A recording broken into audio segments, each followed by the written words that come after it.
इसके बाद एक एक ये क्वेश्चन आता है कि हम क्या एक मूल मंत्र के साथ जिएं? क्या हम सब कुछ भगवान को सरेंडर करके जिएं? कैसे जिएं?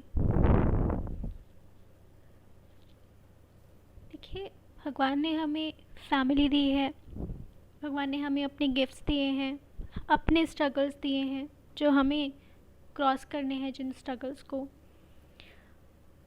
और हमें इसी समाज में रहना है। हमें शांति भी चाहिए और हमें अपनी जिम्मेदारियां भी पूरी करनी है।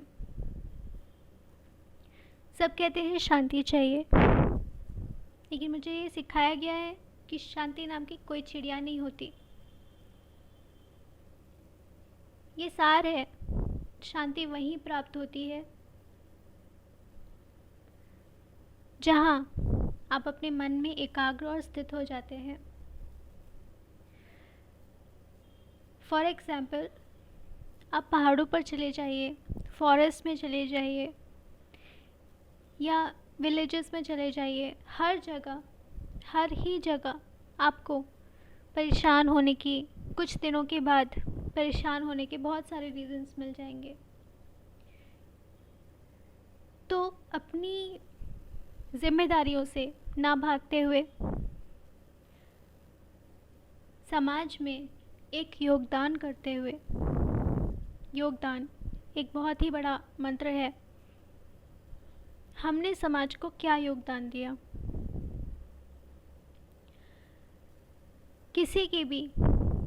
किसी भी इंसान की अगर आपको परख करनी है तो सिर्फ एक ही क्राइटेरिया है उसका कि उसने समाज को क्या दिया। अगर उसने समाज की सेवा करी है तो ईश्वर के टेस्ट में वो इंसान पास है। और ज़रूरी नहीं है कि वो योगदान हम जब बहुत पैसे हो जाएंगे तभी करेंगे, नहीं। हमारे पास 100 रुपये हैं और हमने 1 रुपये किसी को, ज़रूरतमंद को दान दिया है, ये भी योगदान है। पता है आपको, वेदों में, पुराने ज़माने में एक रूल था जिसे सब लोग फॉलो करते थे। ऐसे ही हमारा देश सोने की चिड़िया नहीं था। हमारे देश में कल्चर इतना ज़्यादा, कल्चर, रिलीजन, स्पिरिचुअलिटी, ये सब कुछ इतना इम्बाइब था कि यहाँ की ऑरा, यहाँ की एनर्जी इतनी हाई थी कि गुरु, जो कि सोना होता है, ज्ञान, सरस्वती माँ की कृपा, लक्ष्मी, क्योंकि जहाँ विष्णु जी हैं वहीं लक्ष्मी जी हैं, तो यहाँ की ऑरा इतनी हाई थी कि सारी प्रॉस्पेरिटी दुनिया की हमारे देश में थी। और ऐसा क्यों था? जहाँ पे दोस्तों, किसी पार्टी में अगर आपके साथ बहुत अच्छा वेलकम नहीं हुआ और उन्होंने आपको दोबारा बुलाया तो क्या आप जाना पसंद करेंगे? नहीं ना। ये भारत भूमि देव भूमि है। यहाँ पे देवों का प्रतिपल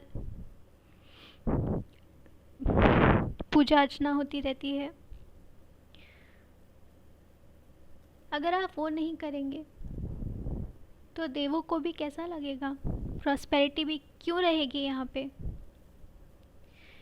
समझ सकते हैं कि कुछ साल बहुत शोषण हुआ है कालचक्र के हिसाब से, भारत भूमि का भी और पूरी दुनिया भी बदली है। भारत भूमि की प्रॉस्पेरिटी दूसरे को देशों में चली गई है। बट ऐसा क्यों हुआ दोस्तों? क्या कभी सोचा है इसके पीछे का रीज़न क्या है? इसके पीछे का रीज़न यही समझ में आता है मुझे, अगर मैं सोचूं, कि हमने देवों को रुष्ट किया है, हमने अपनी संस्कृति को भुला दिया। और अब हमारे पास ज़्यादा गाइडलाइंस भी नहीं है रेडिली अवेलेबल कि हमें क्या करना चाहिए। पहले शास्त्रोक्त विधि से पूजा अर्चना होती थी, लेकिन अब तो लोग अपनी ही फैमिली में, अपनी ही दुनिया में इतने ज़्यादा मशहूर हो गए हैं कि शांति कहीं भी नहीं है। डिप्रेशन तो एक कॉमन बीमारी है जो हमारे पुराने जनरेशन को भी कभी नहीं होती थी। मेरी मदर, मेरी ग्रैंड मदर, जिन्होंने कितने बच्चे, 4-4, 5-5 बच्चे पाले हैं, और बहुत ज़्यादा साधन भी नहीं थे और बहुत ज़्यादा काम भी था, फिर भी वो लोग बहुत लाइफ से संतुष्ट थे, हैप्पी थे। और हमारे पास जितने साधन बढ़ गए हैं, हम लोग, हमारी जनरेशन उतना ही परेशान है। ऐसा क्यों हुआ है? सीधी सी बात है, हम अपने रूट्स से कट गए हैं। एक बहुत फाइन छोटी मोटी ही रूट्स बची हैं, उसी से थोड़ा थोड़ा पोषण जाता है। इमेजिन करिए, एक प्लांट है, एक गमला है, उसके अंदर वो प्लांट लगा है, उसकी 80 to 95% रूट्स कट कर दी गई हैं। बाहर के देशों के लोग आए, उन्होंने कट कर दी। कुछ अपने ही देश में गद्दार थे, उन्होंने कहा हाँ ये कट कर रहा है, मैं भी कर देता हूँ, उन्होंने भी कट कर दी। तो पोषण जो पहुँच रहा है रूट्स का, वो 1-2 मैक्सिमम 5% पहुँच रहा है। उससे आपका पौधा कितना बड़ा रहेगा, खुद सोचिए। जब पोषण ही नहीं पहुँच रहा है तो कैसे फलेगा फूलेगा वो पौधा? यही बात हमारी लाइफ पे अप्लाई होती है। अगर हम अपने रूट्स से नहीं जुड़ेंगे तो हमारी रूट्स जो हमें पोषण देती हैं, डिवाइन जो हमें पोषण देते हैं, राह दिखाते हैं, वो कैसे हमें नरिश करेंगे? इसलिए दोस्तों, गांठ बांध के कहती हूँ कि अपने रूट्स से दोबारा जुड़िए, अपनी संस्कृति को पहचानिए, अपने ऑरा को, अपनी फैमिली के ऑरा को, अपने फ्रेंड्स के ऑरा को, अपने मोहल्ले के ऑरा को, और अपने दिमाग में आपकी जो सोच है भारत देश के प्रति, भगवान के प्रति, हिंदुइज़्म या सनातन धर्म के प्रति, उसको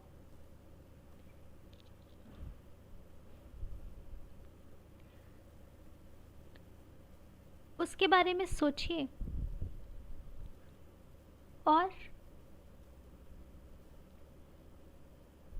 उससे जुड़ने का प्रयास कीजिए। ये बहुत इम्पोर्टेंट है। अभी छोटे छोटे कुछ प्रिंसिपल्स होते हैं दुनिया, मतलब पुराने ज़माने के, जैसे कि दान। वेदों में आप जो भी कमाते हैं उसका 5 पार्ट्स कर देते थे, और 1 पार्ट सिर्फ समाज के लिए या दान देने के लिए रिजर्व रखा जाता था। अगर आप आज की डेट में 10 पार्ट्स पे करें अपनी सैलरी के या अपने प्रॉफिट्स के, अपनी आमदनी के, अपनी आमदनी का 10% ज़रूर दान करें। कहीं प्रसादम में, कहीं किसी भी तरह से, भला कितने सारे डोनेशंस हैं, या अपने हाथ से करिए, अपने हाथ से कुछ काम करिए, बिल्कुल सच्ची भावना के साथ। इसलिए नहीं कि मैं बड़ा उपकार कर रहा हूँ, नहीं, नो वेज। भगवान श्री कृष्ण ने गीता में क्या कहा है? भगवान श्री कृष्ण जी ने कहा है कि अगर आप यज्ञ का बचा हुआ खाना खाते हैं वो अमृत तुल्य हो जाता है और आपको पोषण देता है। बिना यज्ञ का भाग निकाले अगर आप सिर्फ अपने लिए जीते हैं तो सिर्फ आप पाप का खाते हैं। तो ये बहुत ज़्यादा इम्पोर्टेंट है कि आप आज की डेट में, अभी आज की ज़िंदगी हमारी ऐसी नहीं है कि हम रोज़ हवन करेंगे, लेकिन यज्ञ का मीनिंग क्या है? सिंबॉलिक मीनिंग इस कि हमने उसे समाज सेवा में लगाया। तो जिसकी जितनी भी श्रद्धा है, 1%, 5%, 10%, 20%, नियमित रूप से समाज सेवा में लगाया करिए। इसलिए नहीं कि आपको अच्छा इंसान बनना है, बट इसलिए कि सबको ऐसा होना चाहिए। This is a way to be. मैं भी ऐसे ही करती हूँ और ऐसे सबको करना चाहिए। हमारे पुराने पुरखे भी ऐसे करते थे। इसके बहुत सारे फ़ायदे भी होते हैं अलग अलग लेवल्स पर, लेकिन हमें फ़ायदे के बिना सोच के, सिर्फ इसलिए कि हर किसी को ऐसा ही करना चाहिए, this is a way to be, सिर्फ यही सोच के हमें समाज सेवा करनी चाहिए।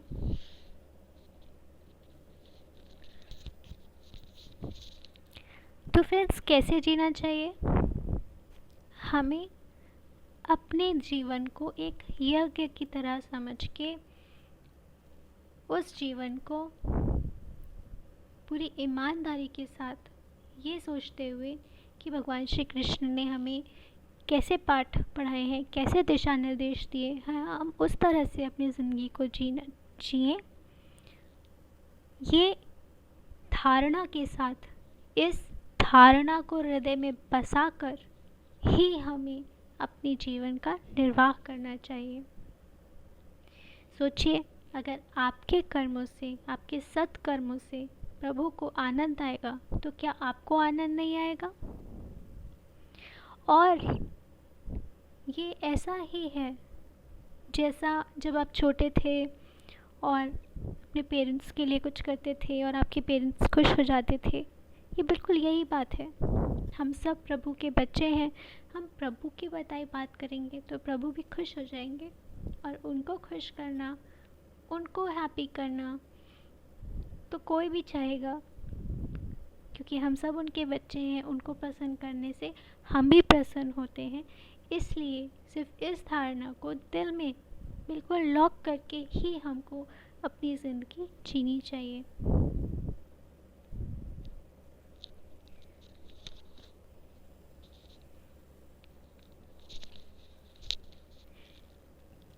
दोस्तों, मेरे मन में एक बात भी आ रही है कि हम लोग अपनी लाइफ को जिस दिशा में जी रहे हैं वो current most of the society में क्या है? मटीरियलिस्टिक लाइफ है। मटीरियलिस्टिक लाइफ इज़ सक्सेस, ऐसा धारणा आ गई है समाज में थोड़ी थोड़ी या बहुत हद तक। बट शांति नहीं है। तो अशांति में शांति, केओस में ऑर्डर, जब हम ये प्राप्त करते हैं तो हमें अपनी पावर का और हमें अपने होने का और हमें उस शांति का सबका अनुभव होता है। और जीवन ऐसा ही है, यही जीवन है। जीना कैसे है? हमें परमात्मा ने जो जीवन दिया है उसे कैसे जीना है, किस तरीके से जीना चाहिए, क्या सोच के जीना चाहिए।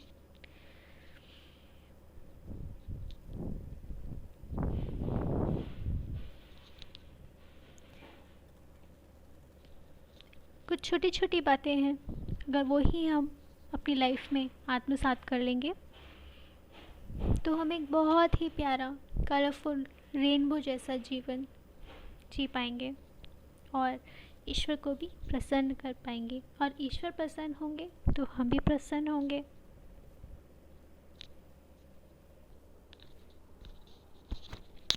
हम योगदान की बात कर रहे थे, तो योगदान यानी कि समाज में मेरा क्या एडिशनल है, क्या वैल्यू एडिशन है समाज में मेरा। दोस्तों, लोगों के अलग अलग नेचर होते हैं जो कि प्रकृति के द्वारा दिए गए हैं। जैसे कोई कर्म योग साधता है, कोई भक्ति योग साधता है, वो उनकी सबकी अपनी प्रकृति के ऊपर होता है। तो सबको अपनी प्रकृति के अकॉर्डिंग जिस भी काम में उनका मन लगता है, क्योंकि प्रकृति के विरुद्ध जाना बिल्कुल गलत होता है। तो आपकी जैसी प्रकृति है, अगर आप पैसा कमाने में बहुत अच्छे हैं या आपके सेकंड नेचर में है, तो आप अर्थदान करें। अगर आप बहुत विद्यावान हैं या आपके पास ईश्वर की कृपा से ज्ञान आया है और आप उसे बांटना चाहते हैं सबके साथ, तो आप ज्ञान योग करें। अगर आपके पास आपके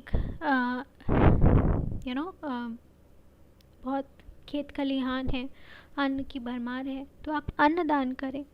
जैसे भी जिसकी प्रकृति है, जैसे भी जिसकी रुचि है, थोड़ा ही सही, भगवान सिर्फ क्या देखते हैं, आपका इंटेंशन देखते हैं। तो जैसे भी जिसकी प्रकृति है, उस प्रकृति के और अपने शक्ति के अनुसार जैसा भी आपका बनता है, आप ज़रूर समाज सेवा में अपना योगदान दें।